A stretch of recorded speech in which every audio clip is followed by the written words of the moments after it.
শহীদ president Ziaur রহমানের পর ইউনূস সরকারকেই আমি সবচেয়ে সফল মনে করি। ৫ আগস্টের পর দেশে দুর্ভিক্ষ বা গৃহযুদ্ধের আশঙ্কা ছিল, যা এই সরকার দক্ষতার সঙ্গে সামলিয়েছে। রোববার বিকেলে ঝালকাঠি প্রেস ক্লাবে স্থানীয় সাংবাদিকদের সঙ্গে মতবিনিময় সভায় এসব কথা বলেন এবি পার্টির সাধারণ সম্পাদক ব্যারিস্টার আসাদুজ্জামান ফুয়াদ।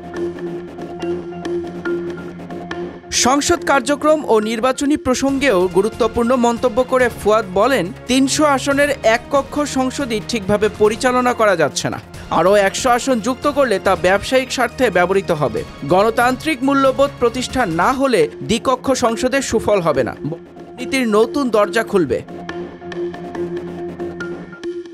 নির্বাচন প্রসঙ্গে তিনি বলেন, বর্তমান এক কক্ষ সংসদই বহাল রাখা উচিত। রাষ্ট্র এখন নির্বাচনের জন্য প্রস্তুত, তবে দরকার সচেতন ও শিক্ষিত ভোটার। আশা করি ইউনূস সরকারের নির্ধারিত সময়সীমার মধ্যে নির্বাচন অনুষ্ঠিত হবে। জনগণ শান্তি ও স্থিতিশীলতা চায়, আর সরকার সেই প্রতিশ্রুতি অনুযায়ী কাজ করছে। ফুয়াদ বলেন, নির্বাচন কমিশন প্রার্থীদের জন্য ২৫ লাখ টাকা ব্যয়ের সীমা নির্ধারণ করেছে, কিন্তু নির্বাচনের দিন এক আসনে খরচ ১ কোটি টাকারও বেশি হয়। গণতন্ত্র রক্ষায় রাষ্ট্রের পক্ষ থেকে নির্বাচন ব্যয়ভার নেওয়া উচিত। এতে সৎ, যোগ্য ও তরুণ প্রার্থীরাও অংশ নিতে পারবেন।